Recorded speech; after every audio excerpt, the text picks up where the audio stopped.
नमस्कार। देरी के लिए थोड़ा खेद है।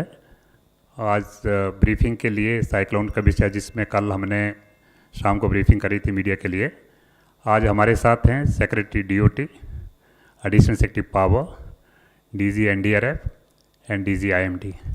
तो मैं रिक्वेस्ट करूंगा डीजी एनडीआरएफ से कि पहले वो ब्रीफिंग शुरू करें अपना।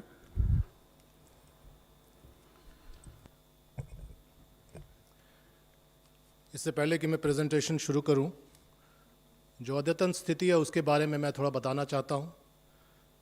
ये सुपर साइक्लोन की कैटेगरी में अभी हाई सीज में है। इसके बारे में डीजी आईएमडी बताएंगे आगे तफसील से। लेकिन जो मूल बात यह है कि जब लैंडफॉल होगा वो कल किसी वक्त दिन में, तो वो एक्सट्रीमली सीवियर साइक्लोनिक स्टॉर्म की कैटेगरी में होगा, जो कि फोनी साइक्लोन के बराबर है। तो इसलिए इसकी मारक क्षमता, घातक क्षमता बनी हुई है और तैयारी उसी के अनुसार मुकम्मल होना चाहिए। अब मैं अपने प्रेजेंटेशन पे आता हूं, जिसमें बाकी तैयारियों के बारे में जिक्र है। नेक्स्ट। जैसा कि विदित है, इस पर बहुत मॉनिटरिंग की ज़रूरत है, लगातार पल पल खबर लेने की ज़रूरत है। वो किया जा रहा है एनडीआरएफ हेडक्वार्टर के द्वारा और अन्य एजेंसियों के द्वारा। अभी फ़िलहाल 15 टीम उड़ीसा में हैं, जो कि डिप्लॉयड हैं और ज़मीन पर काम शुरू कर चुकी हैं, अवेयरनेस ड्राइव का, कम्युनिकेशन का और इवैक्यूएशन का। 19 टीमें वेस्ट बंगाल में ग्राउंड पर हैं और 2 टीमें वेस्ट बंगाल में रिजर्व में हैं। इस तरह 41 टीमों का टोटल डिप्लॉयमेंट दोनों राज्य मिलाकर है, अगर रिजर्व को भी हम लोग मान लें।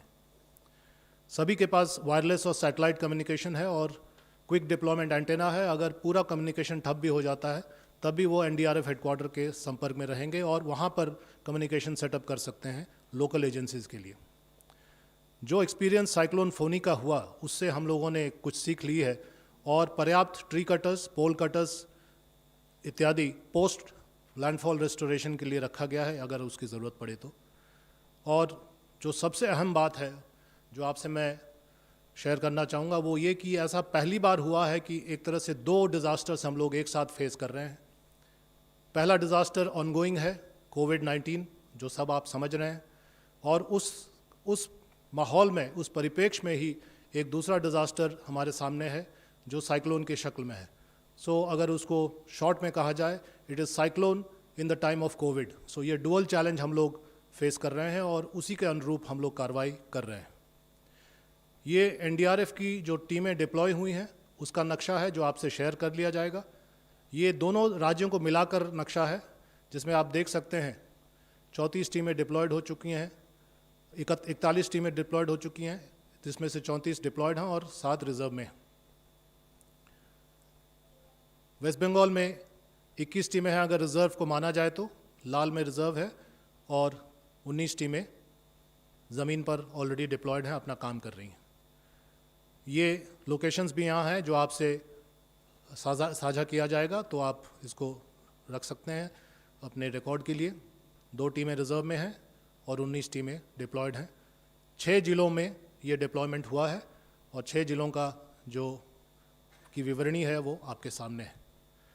इसी तरह उड़ीसा में कुल 20 टीमें, जिसमें से 15 डिप्लॉयड हैं और 5 रिजर्व में हैं। हरे में आप देख सकते हैं जो डिप्लॉयमेंट है और 5 रिजर्व। ये 6 जिले हैं उड़ीसा में, 7 जिले हैं जहां पर डिप्लॉयमेंट हुआ है।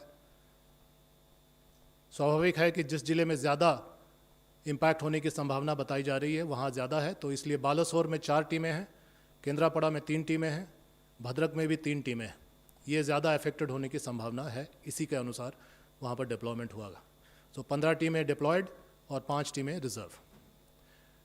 एक एडिशनल हम लोगों ने बैकअप रखा है, और ये जो 6 बटालियन जिनको चिन्हित किया गया है एनडीआरएफ के बटालियन हैं, 11, 9, 1, 10, 4 और 5। 11 बनारस में है, 9 पटना में है, 1 नंबर गुवाहाटी में है, 10 विजयवाड़ा में है, 4 अरकोनम चेन्नई के पास है और 5 पुणे में है।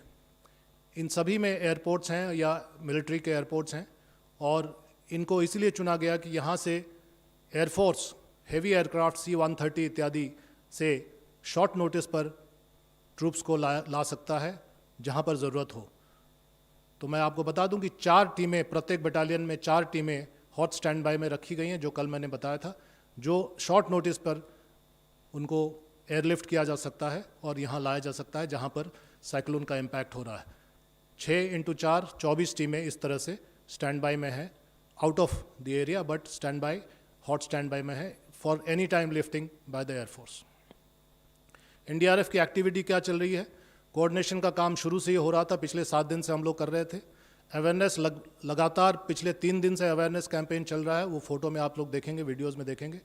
और साइक्लोन के बारे में अवेयरनेस चल रहा है और साथ साथ कोविड के बारे में भी अवेयरनेस चल रहा है, क्योंकि एक उदाहरण मैं दे दूं, जिस साइक्लोन शेल्टर में 1000 की कैपेसिटी नॉर्मल में है, अगर सोशल डिस्टेंसिंग माना जाए तो वहाँ पर सैनिटाइजेशन करना होगा, सभी प्रकार के सैनिटाइजेशन इत्यादि के प्रिकॉशंस लेने होंगे, और सोशल डिस्टेंसिंग के आधार पर हो सकता है 1000 की कैपेसिटी वाले नॉर्मल साइक्लोन शेल्टर में अब 500 या 400 लोग ही रह पाएँ। तो उसकी तैयारी कैसी होगी, उसके बारे में भी अवेयरनेस चल रहा है। और इवैक्यूएशन का काम शुरू हो गया है। इवैक्यूएशन में अभी हम लोग, क्योंकि ये अब सबसे बड़ी प्राथमिकता है इवैक्यूएशन, जान बचानी है लोगों की, तो वो इवैक्यूएशन का काम अभी लगातार बदस्तूर जारी है। और announcements that NDRF is available, इसके बारे में भी वहाँ कहा जा रहा है, और एनडीआरएफ जो है कम्युनिटी रिस्पॉन्स और कम्युनिटी रिलेशनशिप वहाँ पर सेटअप कर रही है। ये कुछ आपके सामने चित्र हैं जिससे आप समझ सकते हैं कि एनडीआरएफ की एक्टिविटी क्या हो रही है। अवेयरनेस कैंपेन आरामबाग हुगली, उलुबेरिया हावड़ा, जो जिले चिन्हित हैं। सागर आइलैंड में आप देख सकते हैं अवेयरनेस कैंपेन चलाया जा रहा है, और सागर आइलैंड एक मेजर इम्पैक्ट एरिया होगा इस साइक्लोन से। अगर प्रेडिक्शन के हिसाब से हम लोग चलें तो यहाँ लैंडिंग होने की पूरी संभावना है। ये 24 परगना नॉर्थ, हसनाबाद, यहाँ पर अवेयरनेस कैंपेन चलाया जा रहा है। ये काकद्वीप, जो दूसरा आइलैंड है सागर आइलैंड के साथ साथ काकद्वीप, जो कि हाई इम्पैक्ट जोन माना जाता है। अगर एज पर प्रेडिक्शन और एज पर ट्रैजेक्टरी लैंडिंग हुई तो काकद्वीप भी बुरी तरह से अफेक्ट हो सकता है। ये उड़ीसा में आते हैं। उड़ीसा में जो अवेयरनेस कैंपेन का सिलसिला है वो पिछले 3 दिन से चल रहा है, और ये भद्रक में है, जो कि एक सस्पेक्ट डिस्ट्रिक्ट है कि वहाँ पर इम्पैक्ट ज़्यादा हो। ये जगत सिंहपुर में है, जो भी एक हाई इम्पैक्ट डिस्ट्रिक्ट माना जाता है। ये बालासोर में है, यह भी एक हाई इम्पैक्ट डिस्ट्रिक्ट, बल्कि यहाँ 4 टीमें हैं एनडीआरएफ की। ये केंद्रापाड़ा में है और ये पुरी में है। तो ये हमारी जो कार्रवाई है ये आपके सामने है। फिर से मैं दोहरा दूं कि इसको हम लोगों ने सुपर साइक्लोन की कैटेगरी को देखते हुए तैयारी की है। और एक बात मैं कह दूं कि आज ही नेशनल क्राइसिस मैनेजमेंट कमेटी की मीटिंग कैबिनेट सेक्रेटरी महोदय ने की, और आज ही, जैसा कि आप लोगों को विदित है, माननीय गृह मंत्री महोदय ने दोनों ही मुख्यमंत्री महोदय और महोदयों से बात किया और तैयारी के बारे में जायज़ा लिया है, जिसके आधार पर अब ये कहा जा सकता है कि पूरे समन्वय के साथ कार्रवाई हो रही है केंद्र और राज्य सरकारों में। धन्यवाद। धन्यवाद। मैं रिक्वेस्ट करता हूँ DGIMD से, प्लीज़। नमस्कार। जैसे हमने कल जानकारी दी थी कि अम्पन एक सुपर साइक्लोन है, मैं आपको ये जानकारी दूं कि 1999 के बाद जितना साइक्लोन बने हैं बे ऑफ बंगाल में, ये सबसे इंटेंस साइक्लोन रहा है। सुपर साइक्लोन के बाद ये सेकेंड सुपर साइक्लोन है 99 के बाद। ये सुपर साइक्लोन को अभी मॉनिटरिंग के लिए हम सभी टूल्स एंड टेक्नोलॉजी यूटिलाइज कर रहे हैं, और कल रात से ये सुपर साइक्लोन विशाखापट्टनम की हमारा जो डॉप्लर वेदर राडार है ये मॉनिटरिंग हो रहा है, और अभी समुद्र में इसका विंड स्पीड 200 से 240 किलोमीटर तक जारी है। ये उत्तर पश्चिम दिशा में गति कर रहा है। अभी जो उत्तर पश्चिम दिशा में गति करने का जो स्पीड है लगभग 15 किलोमीटर प्रति घंटा है, मगर हमारा ये अनुमान है कि स्पीड बढ़ेगा और ये धीरे धीरे उत्तर उत्तर पूर्व दिशा में जो गति कर रहा है वही गति करेगा और कल आफ्टरनून यानी इसी टाइम पर और शाम तक ये पश्चिम बंगाल और बांग्लादेश की तटीय इलाका को दीघा और हातिया आइलैंड के बीच में सुंदरबंस के आसपास पार करेगा। जब ये तट पर घुसेगा और हिट करेगा तब इसका wind speed 155 to 165 kilometre per hour और गस्टिनेस में 185 किलोमीटर पर आवर होने का पूर्वानुमान है। ये जो विंड स्पीड है वो सबसे ज़्यादा साउथ और नॉर्थ 24 परगना और ईस्ट मिदनापुर डिस्ट्रिक्ट में होने का उम्मीद हो रहा है कल आफ्टरनून से रात तक। ये बहुत डिवास्टेटिंग विंड स्पीड है। इसमें लार्ज स्केल और एक्सटेंसिव डैमेज हो सकता है स्ट्रक्चर्स को, जैसे telephone poles, electric poles, bending और फ्रूटिंग हो सकता है। Large avenue trees, bushy trees और फ्रूटिंग हो सकता है और thatched houses, tin houses, asbestos houses wide spread damage हो सकता है और जो होर्डिंग्स वगैरह है वो प्रोजेक्टाइल जैसे काम करके भी डैमेज कर सकते हैं। और इसके साथ साथ जैसे टॉल ट्रीज वो एरिया में होते कोकोनट वगैरह वो भी डैमेज ला सकते हैं। मैं ये जानकारी दूं, ये जो विंड स्पीड है ये ट्रेन्स और बस और रोड कम्युनिकेशन के लिए भी अनफेवरेबल रहेगा, इसलिए रेल एंड रोड कम्युनिकेशन को सस्पेंशन और डाइवर्सन के लिए बोला गया है। और इसके साथ साथ हम भी हेवी रेनफॉल, विंड स्पीड एक ही साथ उम्मीद कर रहे हैं। कहाँ कितना हेवी रेनफॉल होगा हम आपको बाद में बताएंगे। और अभी जो आप चित्र देख रहे हैं इसमें जो रेड लाइन है वो मोस्ट प्रोबेबल ट्रैक है, जो जैसे मैं बोल रहा था कि ये दीघा और हातिया आइलैंड के बीच जाएंगे और इसका डायरेक्ट इम्पैक्ट वेस्ट बंगाल के ऊपर होगा, इसके साथ बांग्लादेश एरिया और इसके साथ साथ जो हमारा नॉर्थ कोस्टल उड़ीसा है इसका भी असर रहेगा। कैसे रहेगा, लेट अस सी कि इसका विंड स्पीड कैसे रहेगा। सो जैसे हम बताया कि सबसे ज़्यादा wind speed coastal Bangladesh, east Medinipur, south and north 24 प्रोग्राम में रहेगा 155 to 165 गोस्टिंग टू 185 kmph। इसके साथ साथ जो कलकत्ता, हुगली, हावड़ा और वेस्ट मिदनापुर डिस्ट्रिक्ट से वहाँ भी विंड स्पीड बहुत ज़्यादा रहेगा 110 to 120 kmph gusting to 135 kmph। इस विंड के साथ भी हम डैमेज एक्सपेक्ट कर रहे हैं। Uprooting of trees, bending and uprooting of telephone poles हो सकता है और थेचेड हाउसेस, स्लम एरियाज और कंक्रीट एंड टीन हाउसेस भी अफेक्टेड होगा।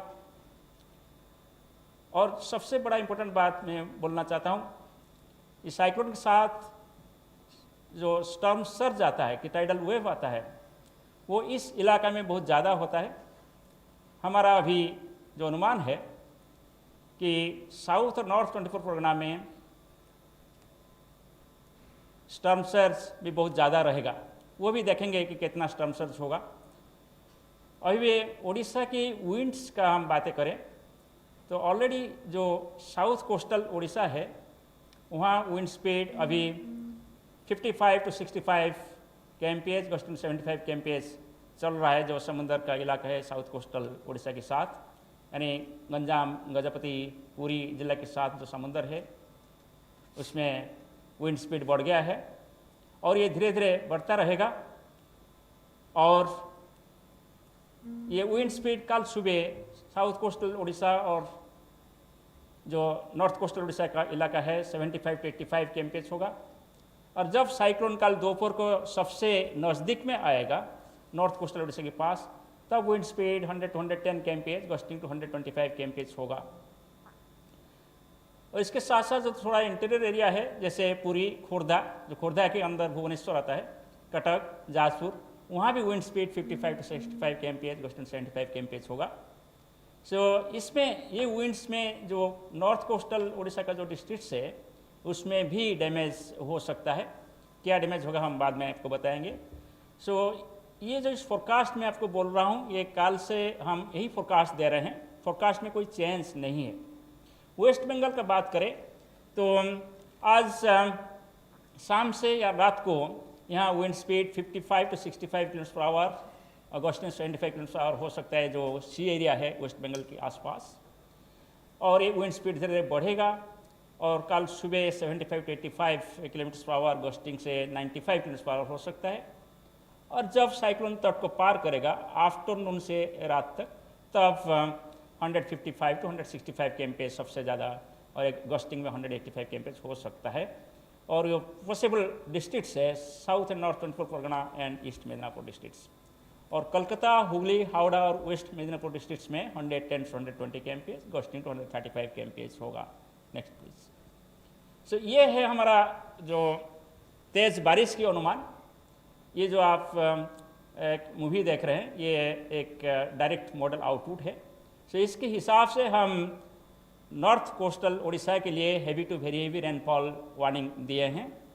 हैवी बोलते हैं जब रेनफॉल अमाउंट 7 to 12 सेंटीमीटर होता है, और वेरी हेवी बोलते हैं जब ये 12 to 20 सेंटीमीटर होता है। आप वेस्ट बंगाल का देखें, जो रेड कलर जो है वो मोर देन 20 सेंटीमीटर है। सो हम extremely heavy rainfall more than 20 centimetre हम एक्सपेक्ट कर रहे हैं गैंजेटिक वेस्ट बंगाल एरिया में, specially south 24 Pargana, north 24 Pargana, west and east Midnapore, Hooghly, Howrah, Calcutta और मुर्शिदाबाद डिस्ट्रिक्ट्स। इसके साथ साथ आप देखेंगे जैसे ये साइक्लोन ऊपर जाएगा उत्तर उत्तर पूर्व दिशा में, 20 तारीख से 21 तारीख तक भी वेस्ट असम, सब हिमालयन वेस्ट बंगाल और सिक्किम में भी हैवी रेन हो सकता है। मगर जो डिजास्टर्स रेनफॉल जो हम एक्सपेक्ट कर रहे हैं वो गैंजेटिक वेस्ट बंगाल में जो डिस्ट्रिक्ट्स हमने नाम लिया वही डिस्ट्रिक्ट्स में हम उम्मीद कर रहे हैं। और ये रेनफॉल शुरू हो जाएगा आज रात से, मगर ज़्यादा से ज़्यादा रेनफॉल कल ही होगा, 20th को होगा। Next please. सो इसीलिए अकॉर्डिंगली हम हैवी रेनफॉल वार्निंग दिए हैं। 19 मई के लिए उड़ीसा में हम heavy to very heavy rainfall दिए हैं, स्पेशली जगतसिंहपुर, केंद्रापड़ा, जाजपुर, बालासोर, भद्रक, मयूरभंज डिस्ट्रिक्ट्स, और आइसोलेटेड हैवी रेनफॉल दिए हैं खोर्धा और पुरी डिस्ट्रिक्ट्स। 20th मई के लिए हम नॉर्थ उड़ीसा का जो डिस्ट्रिक्ट्स है भद्रक, बालासोर, मयूरभंज, जाजपुर, केंद्रापड़ा एंड केवंझर डिस्ट्रिक्ट्स के लिए heavy to very heavy rainfall रखे हैं। Next please. So West Bengal का बात करें जहां सबसे ज़्यादा रेनफॉल होने का हम उम्मीद कर रहे हैं, वहां 19th को रेनफॉल शुरू होगा। मैनी प्लेसेस में लाइट टू मॉडरेट रेनफॉल रहेगा और आइसोलेटेड हैवी रेनफॉल हो सकता है कोस्टल एरिया में, specially east Medinipur, south and north 24 Pargana. और 20th इज चैलेंजिंग डे है, उसमें बारिश के साथ जो तेज़ हवा रहेगा और स्टॉर्म सर्ज रहेगा। हम एक्सट्रीमली हैवी रेनफॉल 20th मई को एक्सपेक्ट कर रहे हैं, और डिस्ट्रिक्ट्स है east west Medinipur, south north 24 Pargana, Howrah, Hooghly, Calcutta and adjoining districts. 21 मई को इंटीरियर डिस्ट्रिक्ट जो है गंजेटिक वेस्ट बंगाल का, और इसके साथ साथ सब हिमालयन वेस्ट बंगाल में भी बारिश होगा। और इसके साथ साथ आसाम एंड मेघालय में भी बारिश होगा 21 तारीख को, heavy to very heavy rainfall at some places. ये जो है ये स्टॉर्म सर्ज यानी टाइडल वेव का मॉडल प्रोडक्ट्स है। हम जैसे कल बोले थे आज भी बोल रहे हैं कि 4 से 5 metre above astronomical tidal wave north and south 24 Pargana का जो लो लाइंग एरिया है इसको इनंडेट कर सकता है। ये स्टॉर्म सर्ज आफ्टरनून में शुरू होगा और लैंडफॉल जब तक जारी रहेगा तब तक ये स्टॉर्म सर्ज भी जारी रहेगा, यानी आफ्टरनून से नाइट तक स्टॉर्म सर्ज होगा। धीरे धीरे स्टॉर्म सर्ज बढ़ेगा, लैंडफॉल टाइम पर मैक्सिमम स्टॉर्म सर्ज होगा। जैसे स्टॉर्म्स आप ये चित्र से देखेंगे, जो ट्रैक है, ट्रैक के राइट साइड में ज़्यादा आपको रेडिश कलर दिखा रहा है जो कि डेंजरस एरिया है। सो जहाँ ट्रक जाते हैं इसका राइट साइड में ज़्यादा स्टॉर्म सर्ज होता है, इसलिए साउथ एंड नॉर्थ 24 परगना में ज़्यादा स्टॉर्म सर्ज होने का हम उम्मीद कर रहे हैं। और मेदिनीपुर में हम 3 to 4 मीटर स्टॉर्म सर्ज होने का उम्मीद रखे हैं। सो जैसे हमने अभी हेवी रेनफॉल, विंड और स्टॉर्म सर्ज की बात की, ऐसे आपको अभी पता चल रहा होगा कि ये एक मल्टी हजार्ड सिनेरियो है, डिजास्टर सिनेरियो है। इसके लिए डैमेज जो एक्सपेक्टेड है वो है कि extensive damage to all types of kutcha houses, some damage to old badly managed pucca structures also, and potential threat from flying objects. इसलिए बाहर कोई नहीं होना चाहिए, प्रोजेक्टाइल्स घूमता रहता है ये विंड के साथ। Extensive uprooting of communication and power poles, disruption of rail and road links, extensive damage to standing crops, plantations and orchards, blowing down of palm and coconut trees, then uprooting of large bushy trees. Large boats and ships may get turned from their moorings. So इसलिए action है कि total suspension of fishing operation, वो boat हो, small या large या ships हो, कुछ भी वो एरिया में नहीं जाना चाहिए नॉर्थ बे ऑफ बंगाल को। और इसके साथ साथ रेल एंड रोड ट्रैफिक को डाइवर्ट करना है, नहीं तो टोटल सस्पेंड करना है। एफेक्टेड एरिया में लोग सेफ प्लेसेस में इंडोर में रहना चाहिए, बाहर नहीं जाना चाहिए। और लो लाइंग एरिया में लोगों को इवैक्यूएट करना है, ऑलरेडी गवर्नमेंट इवैक्यूएट कर रहे हैं। कभी भी वो एरिया जो है वो एक डेल्टाइक एरिया है, गंगा ब्रह्मपुत्र डेल्टा है वो, वहाँ बहुत सारे रिवर है, रिवराइन एरिया है, इसलिए बहुत सारे लोग रिवर में ट्रैवल करते हैं और बहुत सारे इकोनॉमिक एक्टिविटी जारी होता है। इसलिए हम ये एडवाइस दिए हैं कि कोई भी बोट्स, स्मॉल शिप्स वगैरह ऑपरेशन नहीं होना चाहिए। अभी हम उड़ीसा की बात करें, जो जो डिस्ट्रिक्ट्स के लिए हम बोल रहे हैं, जैसे नॉर्थ कोस्टल डिस्ट्रिक्ट्स जगत सिंहपुर, केंद्रापड़ा, भद्रक, जाजपुर, बालासोर, इसमें भी जो विंड स्पीड हम एक्सपेक्ट कर रहे हैं 100 to 110 गस्टिंग टू 125 kmph, इसमें भी डैमेज, एक्सटेंसिव डैमेज हो सकता है कच्चा हाउसेस, और बेंडिंग और uprooting of power and communication poles, major damage to kutcha and pucca roads, then minor disruption of railways, overhead power lines and signalling systems, wide spread damage to standing crops, plantations, orchards, falling of green coconuts and tearing of palm fronds, ऐसे हो सकता है। और small boats, country crafts, ये भी इसमें affected हो सकते हैं। इसलिए उड़ीसा कोस्ट के पास भी हम फिशिंग ऑपरेशन कम्प्लीटली बंद करने के लिए बोले हैं, और रेल एंड रोड ट्रैफिक को डाइवर्ट या सस्पेंशन करने के लिए भी हम सुझाव दे रहे हैं। यहाँ भी अफेक्टेड एरिया में लोगों को इवैक्यूएट करना चाहिए, नहीं तो वो सेफ प्लेस में रहना चाहिए, और बोट्स वगैरह ऑपरेशन नहीं होना चाहिए। और आपको जानकारी लेकर खुश होंगे कि दोनों ही स्टेट में ये सभी एडवाइस के ऊपर एक्शन लिया जा रहे हैं। इवैक्यूएशन जहाँ ज़रूरत है इवैक्यूएशन हो रहा है, और central government, state government, IMD सभी मिलकर काम कर रहे हैं। Thank you. Thank you. I think जैसे आपने बताया telecommunication, power pole disruption, so we are having with us secretary DoT. तो सर मैं रिक्वेस्ट करता हूँ कि पॉसिबल अरेंजमेंट्स और प्रिपेयर्डनेस उसके बारे में जस्ट। धन्यवाद।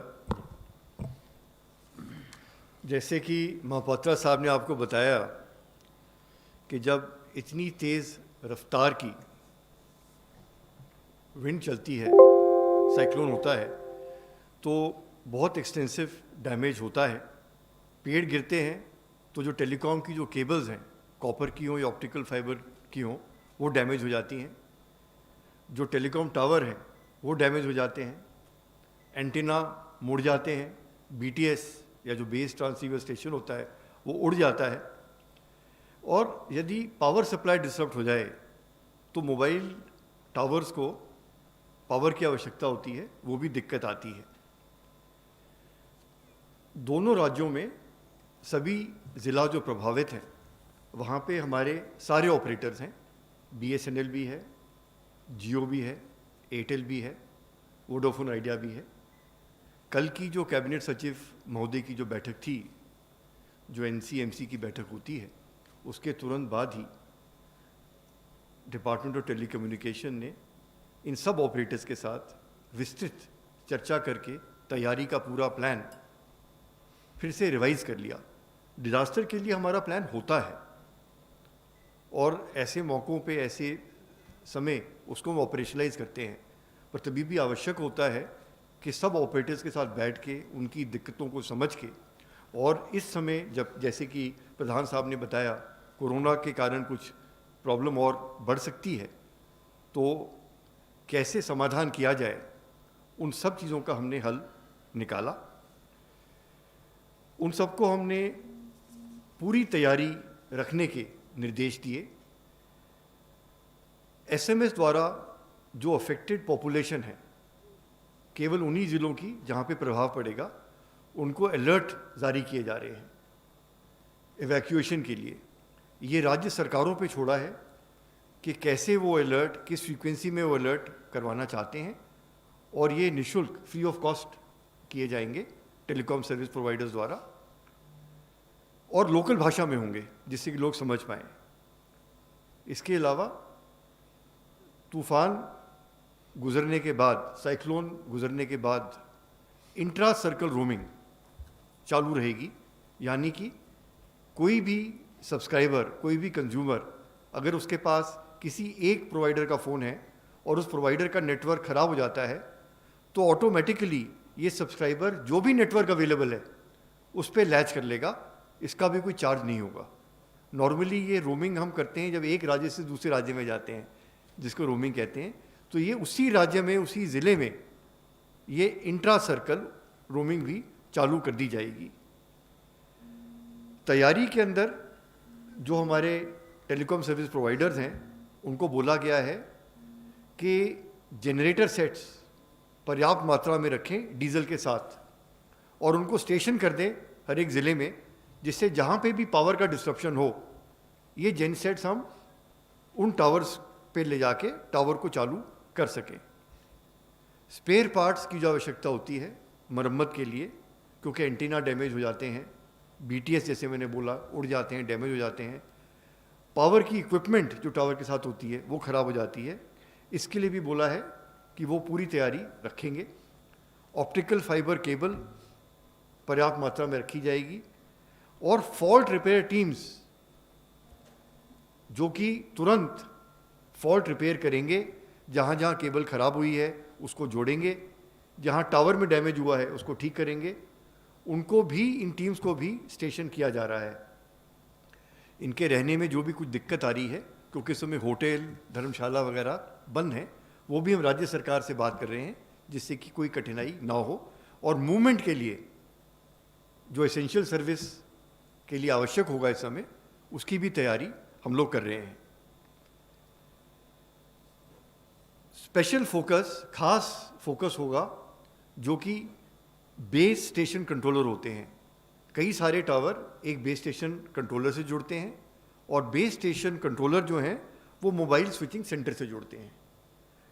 मोबाइल स्विचिंग सेंटर और बेस स्टेशन कंट्रोलर्स पे हम पूरा फोकस रखेंगे, क्योंकि यहाँ खराबी होने से कई टावर आगे के प्रभावित हो जाते हैं। तो पूरी केयर की जाएगी कि इनको डैमेज ना हो, जो डैमेज हो वो तुरंत रिपेयर किया जाए। और जो डिस्ट्रिक्ट की अथॉरिटीज़ हैं, revenue authority, collector, police, SP, अस्पताल, इन सब में जो ब्रॉडबैंड के जो कनेक्शन हैं, जिसको FTTH कहते हैं, fibre to the home connections, इनको सबसे पहले प्राथमिकता से रिपेयर किया जाएगा, जिससे कि जो लोग सिचुएशन को नॉर्मलाइज करने में लीडरशिप दे रहे हैं, उनके कम्युनिकेशन चैनल जो हैं वो बिल्कुल बरकरार रहें, बिल्कुल कायम रहें, कोई दिक्कत उनमें ना आए। हमारा कंट्रोल रूम DOT में कल से 24/7 24 घंटे चालू रहेगा। ऑलरेडी चालू हो गया है, अभी हम 8 से 8 बजे कर रहे थे, कल सुबह से वो 24/7 का चालू हो जाएगा। एक joint secretary level officer, deputy director general, एक उड़ीसा के लिए और एक वेस्ट बंगाल में स्थित है, जो कि सब टेलीकॉम ऑपरेटर से कोऑर्डिनेट कर रहे हैं और राज्य सरकार से भी कोऑर्डिनेट कर रहे हैं। कोई भी दिक्कत आएगी तो सिंगल पॉइंट ऑफ कांटेक्ट वो DDG होंगे। जो इंफ्रास्ट्रक्चर प्रोवाइडर्स हैं उनसे भी हमने इसी प्रकार का अरेंजमेंट किया है। तो मुझे विश्वास है कि तूफान, साइक्लोन काफ़ी भयंकर है, पर उसके बावजूद हम स्थिति को नॉर्मलाइज जल्दी कर देंगे और डैमेज को मिनिमाइज करेंगे। धन्यवाद। धन्यवाद सर। उम्मीद करते हैं कि हमारी कनेक्टिविटी बनी रहेगी। एंड साथ में भी have additional secretary from the department of power sir आपसे, सो दैट द कनेक्टिविटी के लिए जो भी पावर सपोर्ट चाहिए मिनिमम, एटलीस्ट वो तो बनी रहेगी please. Thank you.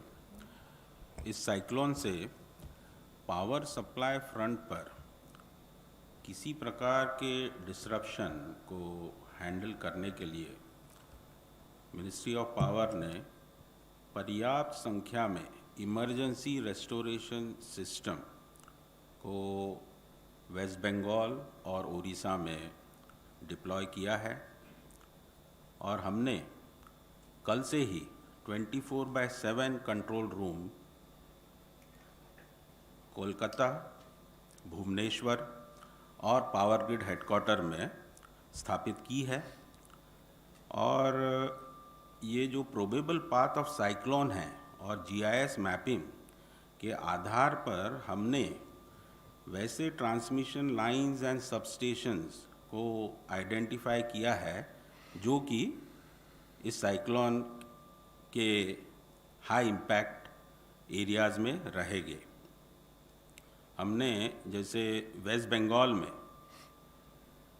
4 numbers of high voltage 400 kV substation Rajarhat, Subhashgram, Durgapur और बेरहमपुर को हाई अलर्ट पे कर दिया है, और उड़ीसा में 2 numbers of high voltage 400 kV substation at Baripada and पांडीबेरी इसको हाई अलर्ट में किया है। हमारे पावर ग्रिड के जो ऑफिशियल्स हैं वे वेस्ट बंगाल गवर्नमेंट के एनर्जी डिपार्टमेंट और उड़ीसा गवर्नमेंट के एनर्जी डिपार्टमेंट के सतत कांटेक्ट में है, और हमने जो लाइकली एरिया ऑफ इम्पैक्ट है वहाँ पे emergency restoration system along with ERS trained man power और जो ट्रांसपोर्टेशन फैसिलिटी जो रेडीनेस में रखनी है वो सब तैयारी की है। और ऐसे मौके पे जो ट्रांसमिशन लाइंस और ट्रांसमिशन टावर्स को रेस्टोर करने के लिए जो नेसेसरी स्पेयर्स या spare transmission lines, control systems, DG sets, transformer oil, ये सब का हमने पर्याप्त स्टॉक इंश्योर किया हुआ है। दुर्गापुर, हल्दिया, रेंगाली इन ओडिशा, राउरकेला इन ओडिशा, यहाँ पे हमारी इमरजेंसी रेस्टोरेशन सिस्टम डिप्लॉयड है, और हमने कल से ही जो ट्रांसमिशन लाइन जो which is likely to be affected उस पर स्पेशल पेट्रोलिंग की हुई है, और ये हम लोग उसका सतत मॉनिटरिंग कर रहे हैं। साथ ही साथ जो स्टेट पावर यूटिलिटीज़ को जो आवश्यक सहायता या सपोर्ट, लॉजिस्टिक्स और अदर तरीके से जो अवेलेबल करानी है वो हम लोग वो अवेलेबल कराएंगे, और स्टेट गवर्नमेंट के साथ कंटिन्यूस टच में पावर ग्रिड के ऑफिशियल्स और हमारे NTPC के ऑफिशियल्स है। Thank you. Thank you. I think, friends, we can take a question from you. 44. Prabhakar सारा टीवी से। सर, ये सुपर साइक्लोनिक स्टॉर्म जो है ये थोड़ा क्या कमज़ोर पड़ा है, तब ये एक्सट्रीमली सीवियर कैटेगरी में आ गया है। कल ये जब पहुंचेगा तो क्या थोड़ा सा और चेंज देखने को हो सकता है कि थोड़ा और माइल्ड हो जाए? और दूसरा सवाल ये है कि इसका इनलैंड इम्पैक्ट कितना हुआ है? इनलैंड इंडिया के अंदर कहाँ कौन कौन से राज्य हैं जिन पे इसका असर दिखाई देगा? क्या नॉर्थ इंडिया में भी इसका थोड़ा बहुत असर दिखाई देगा? जैसे हमने जानकारी दे रहे थे कि अभी इसका जो विंड स्पीड है 200 से 210 किलोमीटर्स पर आवर है, और गस्टनेस में 230 से 240 kilometres per our wind speed है। मगर जब ये तट के पास जाएगा कल, वो इसका wind speed will be 155 to 165 kilometres per hour, gusting to 185 kilometres per hour. ये भी very severe to extremely severe cyclone storm होगा, और इसका लार्ज स्केल डैमेजिंग पोटेंशियल भी रहेगा। इसलिए जो हम पहले भी पूर्वानुमान दिए थे वही पूर्वानुमान दिए थे, वो स्वयं पूर्वानुमान हम जारी रखे हैं।